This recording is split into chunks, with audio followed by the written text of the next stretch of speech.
Saludos participantes. En este tutorial vamos a estar explicando sobre las leyes de Newton. Pero lo primero sería, ¿quién fue Isaac Newton? Isaac Newton, este elegante hombre que aparece aquí, es uno de los mayores científicos de toda la historia. Posiblemente el físico matemático que dejó el legado más valioso e influyente en lo que hoy en día es la educación, tanto secundaria como universitaria. Newton extendió las leyes terrestres de la mecánica a todo lo cosmos, lo que implicaba que la naturaleza está regida por unas leyes universales. En su obra Principia Mathematica, publicada en el 1687, enunció la ley de la gravitación universal y las leyes del movimiento.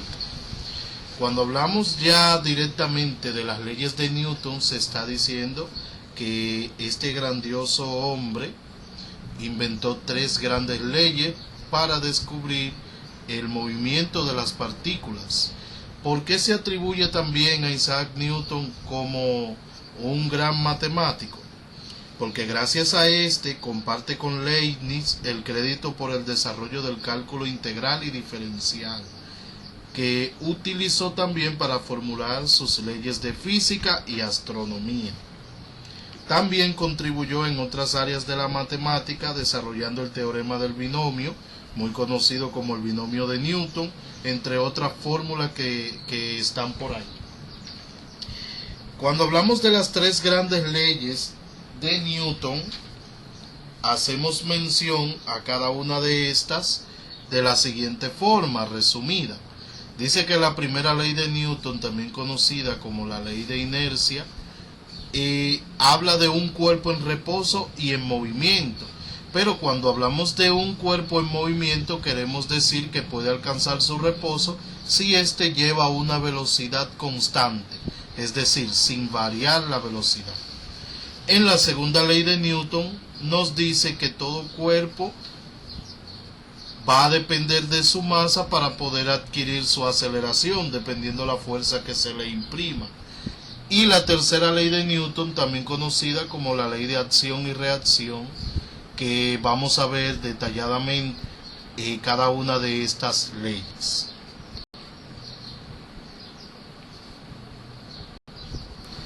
Empezamos con la primera ley de Newton. La primera ley de Newton, también conocida como la ley de inercia, establece que un cuerpo permanecerá en su estado de reposo a menos que una fuerza externa actúe sobre él, cambiando su estado de reposo. ¿Pero qué quiere decir inercia?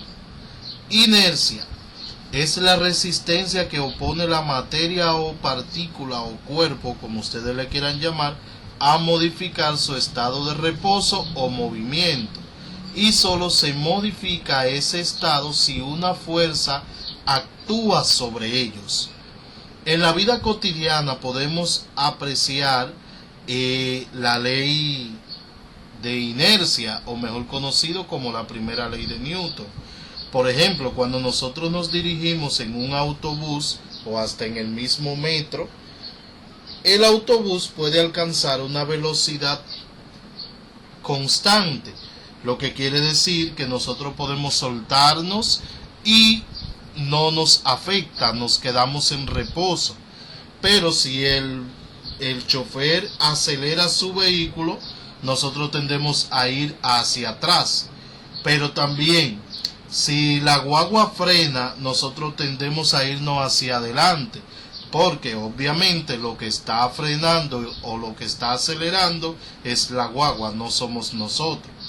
Si nosotros andamos en una camioneta y en la camioneta nosotros vamos a una velocidad constante, si nosotros frenamos la camioneta, pues lo que nosotros llevemos en la parte de atrás tiende a ir hacia adelante, porque lo que frenó fue la camioneta, no fue la caja que nosotros tenemos en la cama de la camioneta. Otro ejemplo de la vida cotidiana son lo que nosotros conocemos como los choques.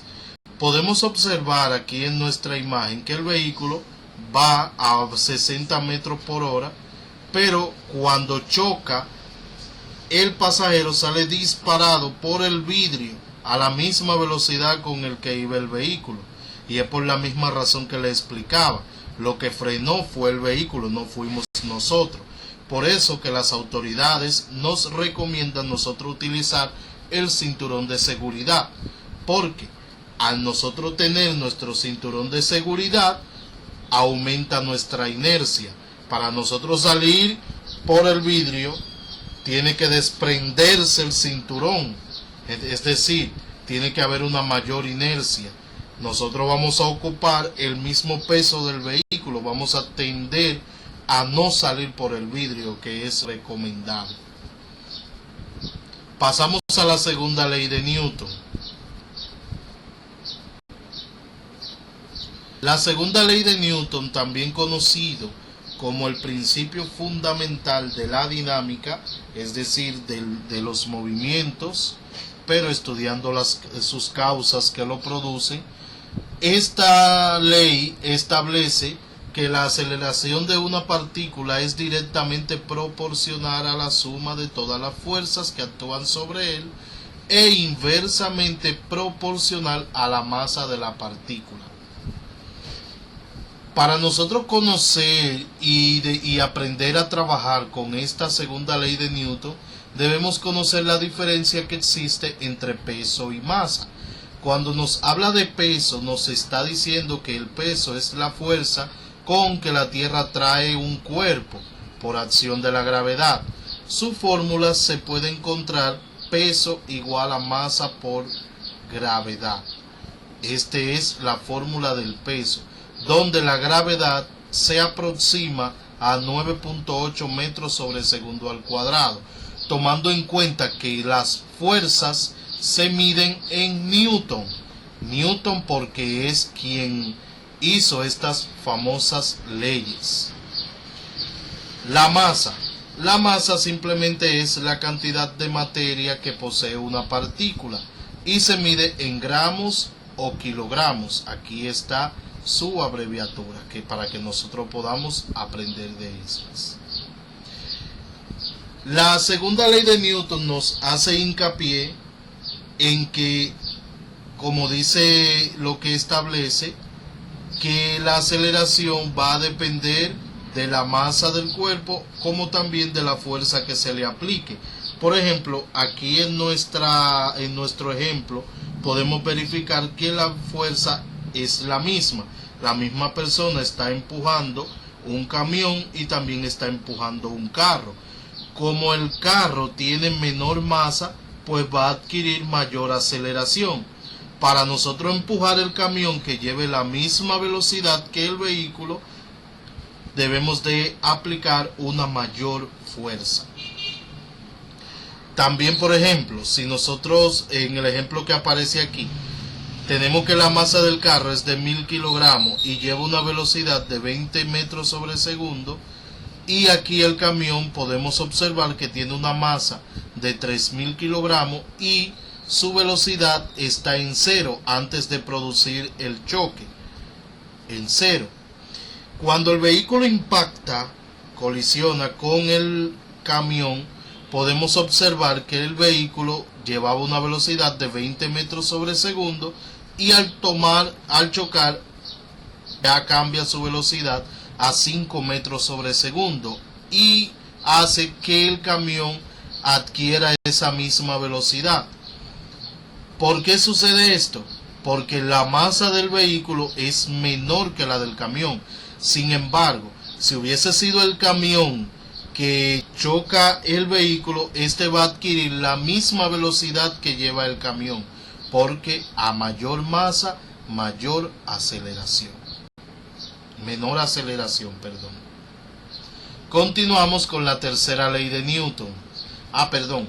La fórmula para determinar la fuerza de una partícula se calcula multiplicando la masa por la aceleración. Ya más adelante le mostraremos los despejes de estas fórmulas. Ahora sí procedemos a pasar a la tercera ley de Newton. en la tercera ley de Newton, también conocido como la acción y reacción, una palabra muy común. Se dice que cuando existe una acción, nosotros vamos a tener una reacción. Y lo que establece la tercera ley de Newton es que si un cuerpo A ejerce una fuerza llamada acción sobre otro cuerpo B, que este último ejerce otra fuerza llamada reacción de igual magnitud, es decir, que contienen los mismos valores y dirección, pero en sentido contrario sobre el primer cuerpo. Esto quiere decir que las fuerzas van a ser contrarias, pero van a ser igual. Se dice que si yo empujo una pared con la misma fuerza que empujo la pared, la misma fuerza me hará la pared a mí. Toda acción tiene una reacción. Por ejemplo, miremos esta imagen. Aquí tenemos un hombre que tira una botella de champán sobre una pared. Y así, con la misma fuerza que él avienta la botella, con esa misma fuerza se devuelve hacia atrás, dándole a él mismo. Lo que quiere decir que si usted le da una trompada a la pared, con la misma fuerza que usted aplica la trompada, con esa misma fuerza se la devuelve la pared. Ahora, que exista después de la colisión consecuencias, sí entra en esta parte. Otro ejemplo, cuando nosotros tenemos un mazo es una mandarria, conocido comúnmente y vulgarmente. Todas las personas que han trabajado construcción, que ha tomado el mazo, cuando le da un golpe con la pared y mantiene el palo del mazo, usted siente un corrientazo que le da al brazo, y es porque usted está haciéndole resistencia a la reacción. Usted quiere mantener el mazo frente a la pared, pero lo adecuado es, cuando usted le da con el mazo, soltar el mazo, darle velocidad, soltar, que la mano lleve el vaso para donde ella quiera, y cuando usted le da, al fin y al cabo va a tener una reacción. Pero, como les decía, acción y reacción, esto va a depender mucho. Cuando nosotros cometemos o le damos un golpe a algo, al fin y al cabo el que tenga mayor masa, mayor resistencia, este va a ser menos perjudicado. Si usted le da una trompada a la pared, volvemos con el mismo ejemplo, al fin y al cabo va a ser la misma fuerza, porque son fuerzas iguales pero en sentido opuesto. Va a ser la misma fuerza, pero usted va a terminar con la mano desbaratada, porque la pared tiene mayor masa que usted. Este ha sido el tutorial de hoy, espero que hayan aprendido. Más adelante les enviaré una práctica concerniente a esta explicación.